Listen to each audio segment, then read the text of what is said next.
Abeli na ye yebe ko yaka yaka. Ye ye obe na ba no zime. Benu si anu na ile o lolodo. Amo yo kata le tuta obe le nyodo ni nyoro ro ame. Amo yo le mota kona ni nyoro ro ame. Amo yo kata la ko gomo ta pepe abi to ta si o. Zabitia. Bena keke yo bona. Keke anadu kudo jinire le o Yehowa maudo akpronti. Bena ni na do gele jibua ya tase ye kuwo. But I will tell you what I tell you. Let your ears come. Amen. Acclamons le Seigneur pour la vie de son serviteur. Dieu soit loué. Alléluia. Ok, maintenant, nous allons passer au second point qui est la présentation des membres de la DI et ensuite des objectifs de la DI. Alléluia. Nous allons commencer par nos frères qui sont déjà assis. Vous allez vous lever pour vous présenter un à un et vous allez le faire de nom, de profession, d'église de provenance s'il le faut. Oui, ce sont les éléments nécessaires dans la présentation. Merci. À vous la parole.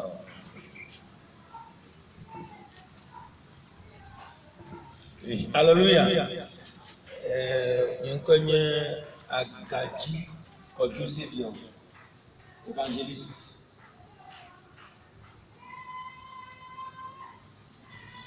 Alléluia. On est à Signomoli, frère à Signomoli sur Mathéo. Alléluia. Quand il y a Apollo, il y a Mathias. Je m'appelle Apao Apénion, sois salut de Dieu, ainsi que je suis le serviteur du pasteur Papa.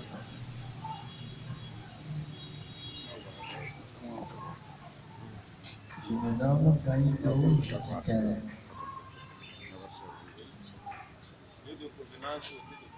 Il vient de Adamono.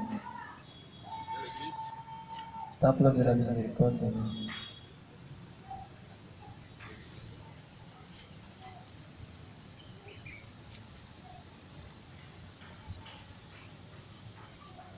Merci pour les frères et nous allons retourner vers la plateforme et on commence par le frère Keko.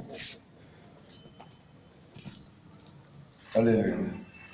Je m'appelle Boko Koupi Teko Philippe et je suis de Franco du Togo, district Adama Rodé. Amen, amen.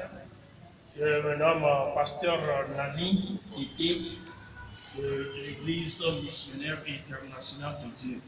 Nous sommes à Atiego, non loin de Yébéa. Merci. Alléluia. Je me nomme Pasteur Alléluia Semanou.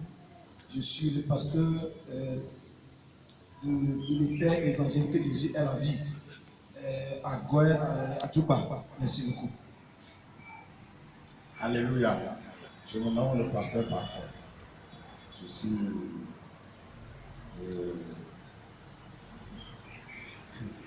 l'un des responsables de la DI nommé Adam. Gloire à Dieu. C'est bon, on remercie Dieu pour la vie de chacun de nous. Vous avez votre serviteur, pasteur Nossi, comme Moïse de l'église de Pentecôte du Togo. Chaque fois, je crois qu'on s'écoute sur, je dirais, les ondes de la DI. Et nous remercions Dieu parce que nous nous retrouvons ensemble cet après-midi pour l'ouverture des programmes ou des activités de la DI. Alors, nous allons acclamer le Seigneur pour la vie de chacun de nous. Vraiment pour le Seigneur. Merci beaucoup. Donc, le deuxième aspect du programme, c'est que nous allons demander à savoir qu'est-ce que la DI. La DI, c'est quoi? Est-ce que quelqu'un peut nous aider à définir la DI? Qui peut nous aider à définir la DI? La DI veut dire quoi? Soyez à l'aise et parlez, oui, mon frère. Présentez-vous d'abord parce que vous venez d'arriver. Lieu de provenance, église de provenance? Assemblée de Dieu.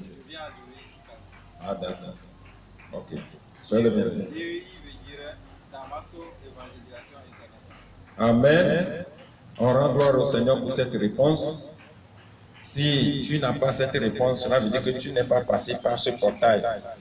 Parce que tout est déjà sur le mur. Nous venons d'enregistrer une nouvelle entrée. Alors, sans tarder, nous allons lui tendre le micro. Nous sommes dans la phase de la présentation. Veuillez nous aider.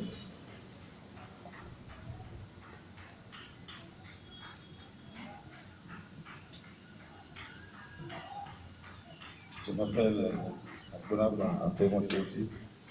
Je suis un salon de Dieu. J'ai un père par le diacre Albert Pierre au Suisse. Merci, soyez le bienvenu. On nous a parlé de vous. Et on était en train de vous espérer comme ça. Soyez les bienvenus. Alléluia. Donc, DU veut dire Damasco Évangélisation Internationale. Pourquoi Damasco? On peut comprendre au moins évangélisation internationale. Mais pourquoi Damasco? Damasco, selon la vision de l'initiateur, c'est une ville de Syrie, ou bien du moins c'est la capitale de Syrie, pour ceux qui connaissent bien la géographie et l'histoire du monde. Damasco, c'était une ville dans laquelle se rendait l'apôtre Paul pour aller persécuter les chrétiens. Et étant en route, la Bible nous fait savoir dans le livre des Actes, chapitre 9, qu'il n'a pas pu atteindre la ville avec son objectif fixé, ou bien de départ. Il a été saisi par le Seigneur en cours de route. Et le Seigneur a transformé sa vie. Donc, l'appellation Damasco pour ce groupe, c'est d'abord pour dire que quiconque veut persécuter l'église du Seigneur n'ira pas au bout de sa vision. Quiconque veut détruire l'œuvre de Dieu n'ira pas jusqu'au bout de sa vision. Il ne sera pas non plus détruit en route, mais il sera transformé positivement.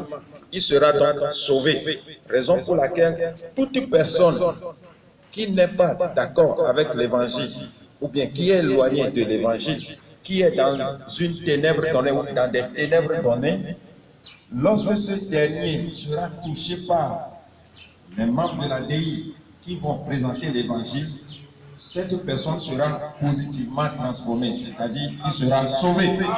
Alléluia. Donc, brièvement, c'est l'historique que je voudrais faire sur l'appellation Damasco.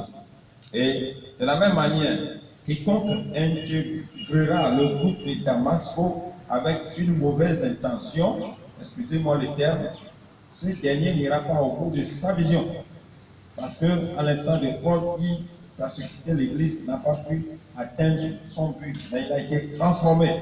Et de la même manière que nous tous qui sommes présents ici maintenant et ceux qui vont encore venir dans les autres séances, lorsqu'ils viendront avec une autre mentalité en dehors de la proclamation de l'Évangile et en dehors de la volonté divine, ces gens-là seront arrêtés en route et seront transformés positivement. Alléluia.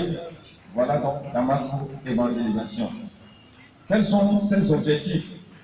Damasco évangélisation a pour but de sauver les âmes, proclamer l'évangile et sauver les âmes. C'est le premier objectif de Damasco évangélisation. Aller et partager la bonne nouvelle avec tout le monde entier. Et de surcroît, Damasco évangélisation a pour deuxième but venir en aide aux nécessiteux. Cela veut dire que quiconque fait partie de Damasco évangélisation doit savoir que ces deux missions principales, d'abord annoncer l'évangile, et deux, c'est de venir en aide aux nécessiteux. Les nécessités sont ceux qui n'ont pas les moyens pour survivre. Donc si je dis qu'ils n'ont pas les moyens pour survivre, cela veut dire qu'ils n'ont pas la parole de Dieu pour leur âme, ils n'ont pas le nécessaire physique, le nécessaire matériel pour venir à l'église, pour adorer le Seigneur, ou bien pour être à l'aise dans cette vie en tant qu'être humain. Alléluia. Voilà les deux objectifs principaux de la DI. Et dans ces deux objectifs principaux, nous avons des détails nous ne pouvons pas énumérer un à un. C'est avec la progression des activités de l'ADI que chacun de nous saura de quoi il s'agit, mais d'ores et déjà, vous êtes au parfum des objectifs principaux de l'ADI et vous devez déjà commencer par vous imprégner dans ces idéaux. Alléluia. Donc, je m'en vais vous dire que l'ADI n'est pas seulement installée sur le sol togolais, mais l'ADI a des membres qui sont à l'extérieur. Et je ne peux pas présenter l'ADI sans présenter les piliers, le socle, l'initiateur, le fondateur de ces idéaux, de ce projet. Alors, la première personnalité, comme les Anglais le disent, the VIP, the very important person of the Damascus Evangelisation, c'est le fondateur en la personne du frère Richard Korové, comme l'a vu qui est en Suisse, en Lausanne. C'est lui qui est, j'allais dire, le premier initiateur de ce programme que nous sommes en train de voir naître aujourd'hui. Nous voulons bien acclamer le Seigneur pour sa vie, si vous voulez vous aider. Alors il n'est pas le seul, il est avec son épouse, la charmante Bénédicte, ou Maman Bénédicte, qui est aussi membre de l'ADI. C'est aussi une VIP pour ce projet. Alléluia. Nous avons d'autres membres dans la personne du frère Albert, qui est aussi en Suisse, et il est aussi membre de l'ADI, il fait partie des prédicateurs de la semaine. Nous l'écoutons chaque samedi. Alors, voilà les quelques membres que nous puissions vous présenter de la part de l'ADI qui sont à l'extérieur. Il y a d'autres personnes dont nous ne connaissons pas exactement encore le nom, qui sont quand même sur notre panel, et d'autres sont en France, d'autres en Suisse, d'autres au Gabon, et d'autres aux États-Unis, presque partout dans le monde entier. Alléluia. Alors nous voulons bien acclamer le Seigneur pour la vie des autres aussi. Voilà donc ramasser brièvement la présentation de l'ADI et de ses objectifs. Je crois que quand nous sommes ici, c'est pour commencer quelque chose au nom du Seigneur Jésus-Christ, dans le compte de l'ADI. Alors que le Seigneur vous bénisse, que le Seigneur soutienne chacun de nous, afin que nous puissions faire briller de sa volonté. Alléluia. Donc, comme je le disais tantôt, nous allons évoluer dans le programme compte tenu du temps. Tout de suite, c'est l'exhortation que nous allons suivre avec notre bien-aimé pasteur parfait que nous avons l'habitude d'écouter chaque mardi dans nos programmes. Alléluia. Aujourd'hui, nous allons le voir physiquement et nous allons l'écouter aussi face à face. Acclamons le Seigneur pour sa vie. Ici, nous ne sommes plus dans les 4 murs de nos églises pour être coincés. Nous sommes entre nous, frères de Damascus. Soyons à l'aise. Alléluia. Donc, je passe le micro à mon pasteur parfait qui va nous donner l'exhortation. Alléluia. Nous remercions le Seigneur pour l'opportunité qu'il nous a donnée. Alléluia. Donc, nous allons rentrer dans la parole de Dieu. On va lire le texte, le premier dans Matthieu chapitre 6, verset 33.